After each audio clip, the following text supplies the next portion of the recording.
Hello everyone, welcome to next lecture. In this lecture, we are going to discuss differentiation under the integral sign topic. This topic we are using when we have solved the integration that contain two variables.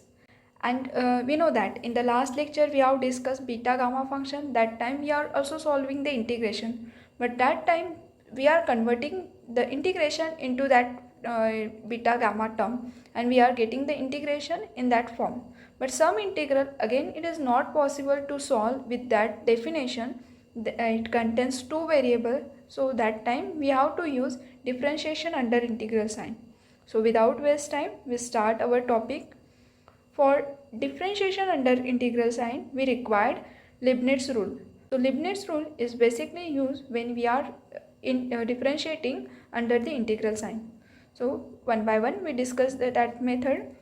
Leibniz rule says that suppose we have given integration a to b g of x comma alpha dx. Now see here, if we are integrating this function, after integration we have to put upper limit minus of lower limit, and here we are integrating with respect to x. That means we have to put upper limit minus lower limit in x. After putting limit, we get complete term function of alpha, because after putting upper limit lower limit in x, then x become a constant, then the remaining term is only contain alpha. So right, this is the function of alpha. Suppose it is f of alpha. Now we have to differentiate this term. Obviously it is a function of alpha, so we can differentiate this term with respect to alpha. So differentiate with respect to alpha. Then the Leibniz rule says that here left hand side is the function of alpha, so it is df of alpha by d alpha. In the right hand side, it contains two variables. So right hand side, if we are differentiating with respect to alpha, then we have to differentiate partially, because it contains two variables. And here if we are differentiating partially with respect to alpha, then this x become constant. So this integral with respect to x, तो ये भी हमारे लिए constant हो जाएगा. तो we are only differentiate this function g, because this g contain alpha. So g contain x and alpha, so we have to differentiate this term with respect to alpha partially, because again it contain two variables, so that's why we are using partial. And here integration with respect to x we have to take outside. So यहाँ पे हमने क्या किया है, जिस term में alpha contain है उसी को डिफरेंशिएट किया है, बाकी उसके लिए कांस्टेंट रेट हो गए. तो ये फर्स्ट रूल है लिबनिट्ज रूल का. नाउ सेकेंड इंपॉर्टेंट रूल है जिससे हमें ये रूल भी मिलता है. तो second Leibniz rule is, again suppose we are taking integration, limit is phi of alpha to psi of alpha function g of x comma alpha dx. Now see here, this integral and first integral are same, just here we are taking integration limit is constant, and in this integral the limit of x contain variable alpha. Now see here, then after integration if we put upper limit minus of lower limit in x, then again whole integral will be function of alpha. So after complete integration, this is nothing but the function of alpha, so it is denoted by phi f of alpha. Now if we again differentiate this term, because it is a function of alpha, so if we differentiate with respect to alpha, then what will happen? In the left hand side it is again df of alpha by d alpha, क्योंकि left hand side only function alpha का है. तो that means if we are differentiating with respect to alpha, तो we directly get d f of alpha by d alpha. In the right hand side, see here, right hand side contain alpha in lower limit, upper limit and this g function also.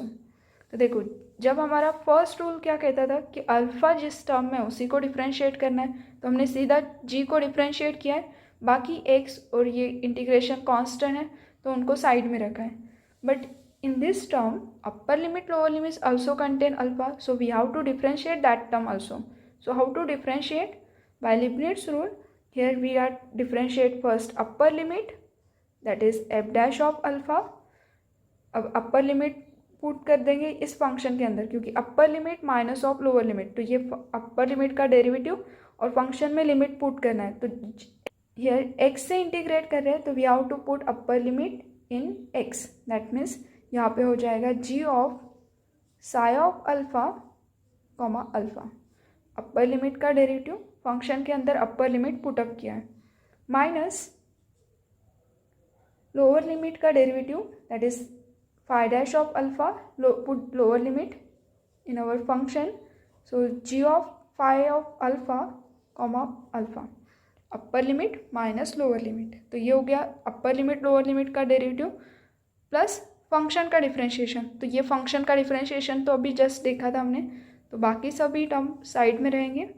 ये phi of alpha to psi of alpha, derivative of function, तो function contain two variable, so it is partial derivative of g with respect to alpha into dx. In this way we can differentiate under integral sign by using Leibniz rule. तो ये हो गया second rule. अब second rule में अगर ये assume कीजिए कि लोअर लिमिट अपर लिमिट ये अगर कांस्टेंट हो गए तो what will happen, your derivative of upper limit is 0, lower limit is 0, that means this term is 0, then ultimately we get this one, and that is nothing but our rule number 1. So first और second rule same ही है, just second rule की help से ही first rule आपको मिल सकता है. Now one by one we discuss the example based on this method. Here the example is, by using differentiation under integral sign, solve integral 0 to infinity e raised to the power minus ax sin x divided by x dx, and hence show that integral 0 to infinity sin x by x dx is equals to pi by 2. Now see here, given integration is I is equals to integral 0 to infinity e raised to the power minus ax sin x dx. This is our given integration and we have to solve this integral. Now if you observe this integral, then we are integrating with respect to x and put the upper limit, lower limit. So after putting the limit, we get only function of a. Here it contains two variables a and x, and we are integrating with respect to x. So after integration, this is nothing but the function of a. So instead of I, we can also write it is nothing but the function of a. Now we have to integrate this term using differentiation under integral sign. See here, if this right hand side is the only function of a, so we can say it is a function of a, it is denoted by f of a. Now we have to solve this integral by using differentiation under integral sign. That means here we have to differentiate this term, and we know that this is the function of a, so we can differentiate with respect to a. Now the derivative of left hand term is f of a by dA is equals to integral 0 to infinity. Here we are differentiating with respect to a, and a contained in this term, so we have to just differentiate this term. तो देखो यहाँ पे x से integrate कर रहे हैं तो इसको साइड में रखेंगे इंटीग्रेशन को, और a इस टर्म में कंटेन है तो इस टर्म का सिर्फ डेरिवेटिव आएगा. तो e raise to the power minus ax का डेरिवेटिव होगा e raise to the power minus ax, again derivative of power term. तो ax को डिफ्रेंशिएट करना है और we are differentiating with respect to a, that means derivative of a is 1 and constant minus x as it is into sine x divided by x dx. Now see here, this x get cancelled and minus sign we can take outside the integral. So remaining is minus integral 0 to infinity e raised to the power minus ax sin x dx. And this is nothing but the definition of Laplace transformation. Here by Laplace transformation, Laplace of sin at is equals to that integral 0 to infinity e raised to the power minus st sin at dt, and it is nothing but a upon s square plus a square. Now see here, this integral is nothing but Laplace transformation of sin x. If we compare this term with this Laplace of sin 80, then we get a is equals to 1, because here coefficient of x is 1 and here coefficient of t is a. That means a equals to 1, and in the power of e it contains s and here it is a. That means s equals to a. Put this value in this definition of Laplace of sin 80, then we get it is minus of, here instead of a it is 1 divided by a square plus 1. So df of a by dA is equals to minus 1 upon a square plus 1. But our task is we have to solve integration. Our integration, that means we want to find the value of f of a. This is our main question, that is we have to solve this integral and find the value of f of a. And but see here, हमने क्या किया है, differentiate करके f of a by d a की value निकाली है. But हमें क्या चाहिए, f of a, and we know that if we have given df of by dx, that is derivative of function with respect to x, and we are integrating this term with respect to same variable. That means derivative of function with respect to x and we are integrating with respect to x, then we get original function f of x. So by using this same concept, here we have given df of a by dA, and if we are integrating with respect to a, then we get f of a. इसका मतलब क्या हुआ, हमने first a से differentiate किया, अब हम क्या करेंगे, इसको सेम वेरिएबल से इंटीग्रेट कर देंगे ताकि हमें ओरिजिनल जो हमारी टर्म है वो मिल जाए. So here we have to integrate with respect to a, integrating this term, तो left hand side is get our original function, that is f of a. In the right hand side integral minus 1 upon a square plus 1 into dA, because we are integrating with respect to a, plus integrating constant c. Now we know that how to solve this integration. This is the simple integral. So it is minus 1 upon a tan inverse of x by a. So it is a. Now see here, a1 is our constant and m is our function, that's why 1 upon a, m is our 1, so it is 1 upon 1 tan inverse of x by a.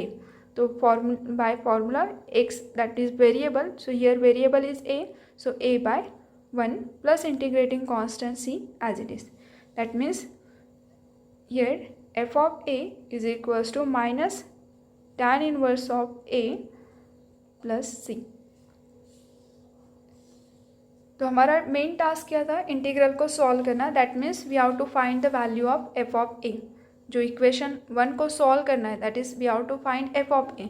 ये तो हमने निकाल लिया, but what is the problem, here we get integrating constant C. और जो original question था वो definite integral था, दैट मीन्स यहाँ पे कोई कांस्टेंट नहीं आने वाला था. तो हमें ये जो कांस्टेंट मिला है, ये मिला है because of differentiation. Differentiation under integral sign से हमने डिफ्रेंशिएट किया, उसके वजह से हमें इंटीग्रेट करना पड़ा, और दैट्स वाई ये सी यहाँ पे आ गया. So now our next task is we have to find the value of this constant C. Then how to find the constant C, to find the constant C we are using our original integral, that is equation number 1. C here in this equation 1 we have to put the value of a. Here a is constant, so we can put any value of a. But when we are putting the value of a, we have to take care that this value, after putting the value of a, we must able to solve this integration. In this way we can put any value of a. So here suppose I take a is equals to infinity. Now here infinity is not a number, we are taking a tends to infinity, that means we are taking limit as a tends to infinity. Now here if we take limit as a tends to infinity in this term, then what will happen, Here e raised to power minus infinity is 0. That means whole term is 0.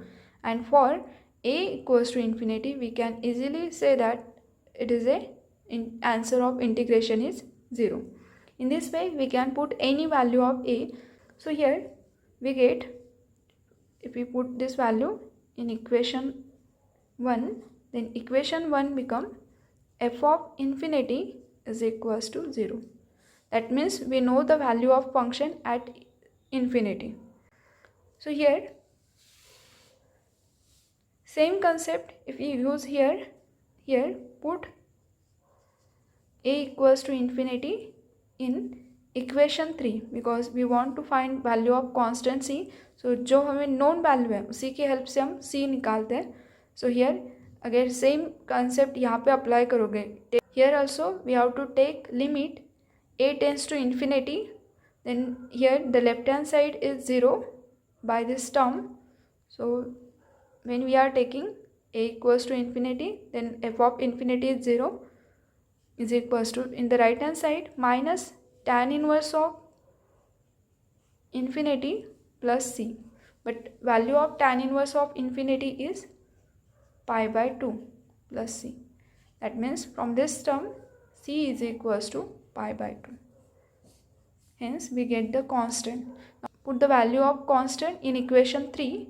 So equation 3 become f of a is equals to minus tan inverse of a plus c. c is pi by 2. Hence our final answer.